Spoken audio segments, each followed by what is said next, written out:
Welcome to another episode of the Adrienne Ross Show, where sports and culture connect.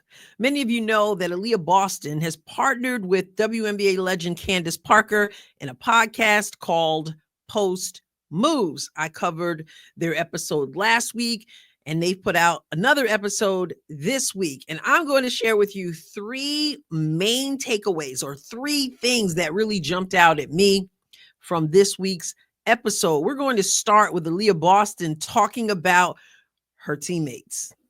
Before we get going with the video, let me say that Candace Parker doesn't usually have her face made up like that. She's out of the country, so this is connected somehow to where she is. I just thought I'd explain that for those who are like, what's going on here? All right, let's go. Like, what can you say about the road trips this year versus the road trips your rookie year?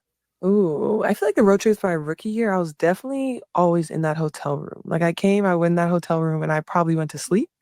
Even we were here and we all hung out last night and it was crazy. Kelsey and I were just talking about it. And we were like, this is like the most fun we've had on a squad. And I was like, I was just thinking that for my rookie season to now, like this is probably my favorite team, just of how we are, how we vibe. It's always light. Everyone's always laughing. We can go out, we can hang out at any point. And so definitely though, I agree. I think you're able to see everyone's personalities. I think that's the best thing is like everyone is themselves at all points, at all times. And then everyone kind of just adds in something, Joe here, this is this. And like, that's why we work. Cause everyone, they can be their real self. I like that because anyone who's had to spend extended amounts of time with people, you want that to be people you get along with, people you like, if not love. You might love them, but sometimes we love people, but we don't like them. We don't want to spend a whole lot of time with them, if you know what I mean. But the fact that she's saying we just vibe, to use her word, we like each other, we enjoy each other's company. And I also like that because of course there's all the noise out there, the nausea out there that they don't get along or they can't stand each other. I even heard Sophie say, this is the best team I've been on in terms of relationships and how everyone gets along. And I think it was Howard. Yes, it was Natasha Howard who talked about the bond that they all have. So I tend to like to close off the noise and listen to what the team is saying about the team. So that's good. You got to be on the road. You got to be in practice with, you got to play games with, you got to win together. You got to lose together. It's best when you enjoy and respect one another. So that was my first takeaway. My second takeaway, well, let me just play it and then I'll talk about it. Cause I know that some of you are going to go, oh my goodness, I know exactly what they're saying. I feel the same way. Like now I feel like stats are kept.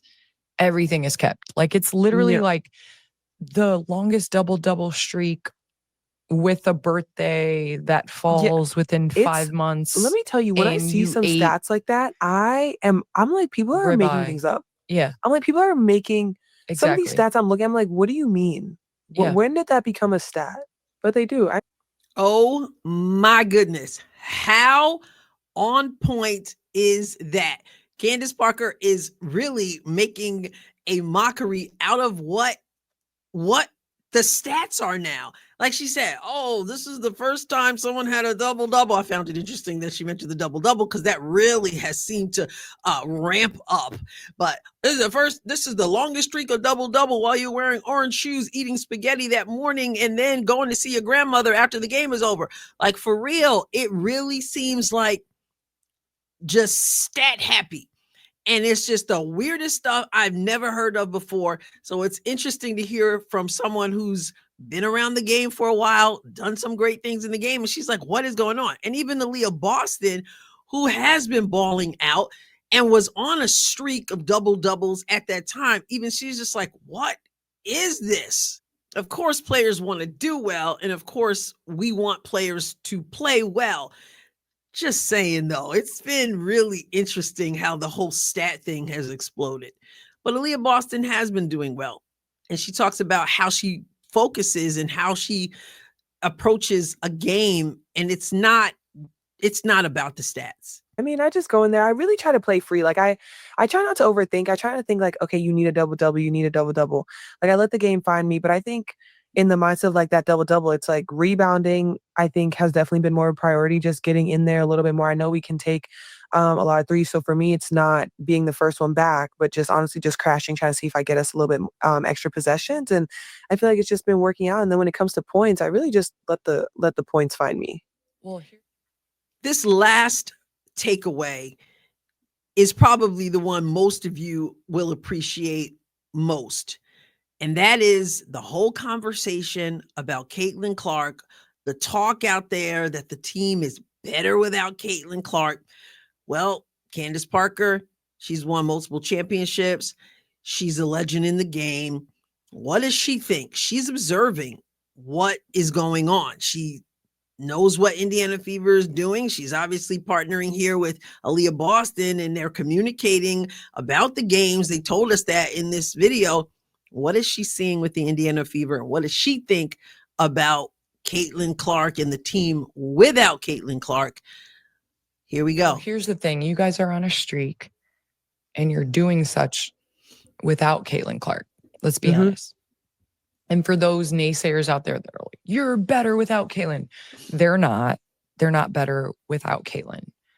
But I do feel like times like this, different people step up. Just like Natasha Howard stepped up during the Commissioner Cup. Yep. Like it shows.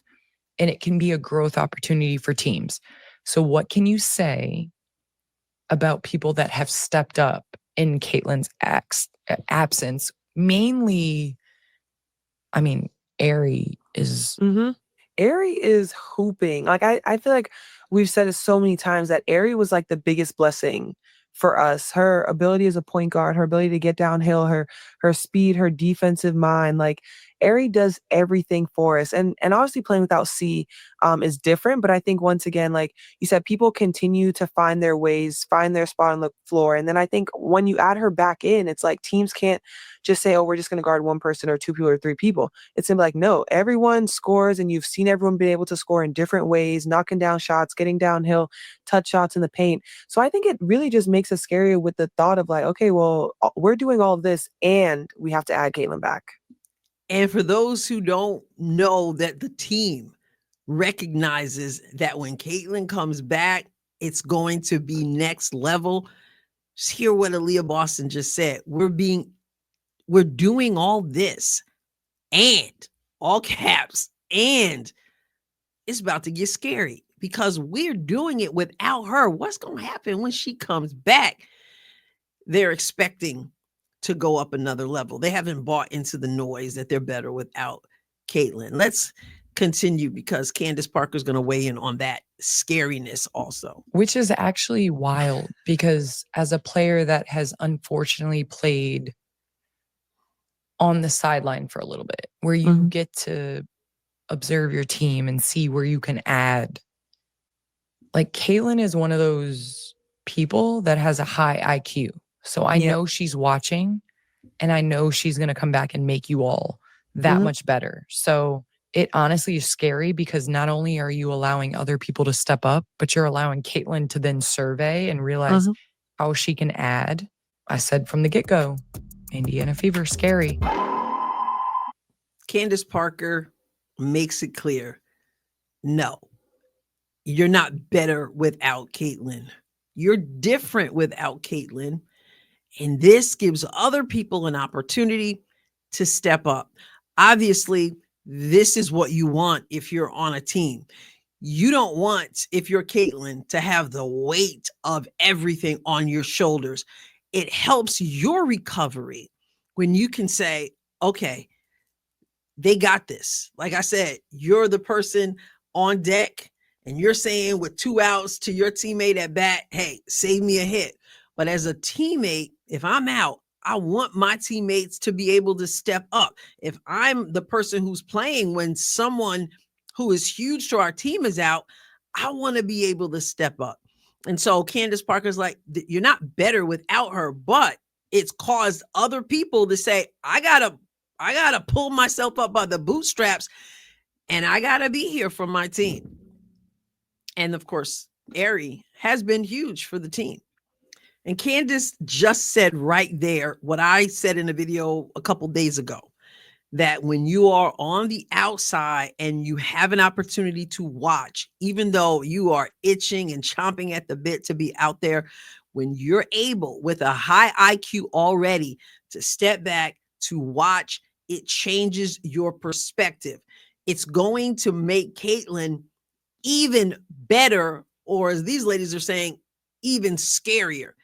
And I know there were people in the comments like, she's great already. Like everybody gets all bent out of shape when you mention that Caitlin Clark could be even better. Like, he's already great. It's like, really, Sherlock? Of course she is, right? If you didn't know that, Nancy Lieberman will let you know.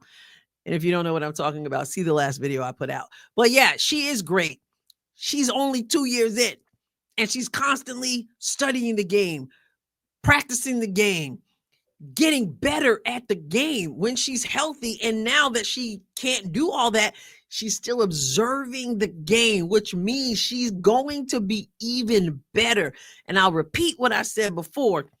She's going to be able, like Candace Parker's even doing, talking about, she's going to be able to look back and be like, man, that time that I didn't even want to be sitting out, and we certainly don't want her to be sitting out, that was a monumental time. Yeah, I agree. It's going to be scary because they're doing well. It's going to go up. It's going to go up. So I appreciate the legend giving me that yes and amen. So those are my 3 takeaways from this podcast episode on post moves. And I will make sure I have the link in the description of this video. I will catch you next time, God willing. God bless you abundantly.